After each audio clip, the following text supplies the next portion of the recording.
Είμαστε στο σπίτι του Ράιντερ και παρακολουθούμε μια μονομαχία Κουτουρού Χωσέ. Βλέπουμε τον Χωσέ, μόλις ο Χωσέ τον ήπιε.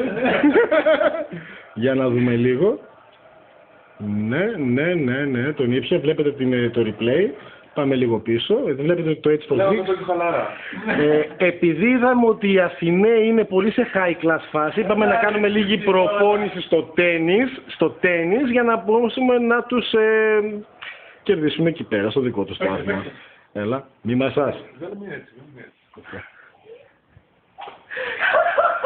Τι να πω, τα πάντα όλα. Τι να λέμε τώρα. Έτσι, ναι, τα γόρι μου. Ιβάν Λέντου.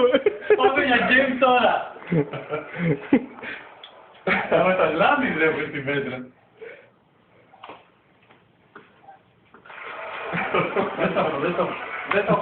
Δεν είναι παλαντίνια να το χειρίζομαι εύκολα. Τέλος, τώρα κάνω εγώ. Τι κάνω εγώ, τον ήπια. Ο Χωσέ τον ήπιε.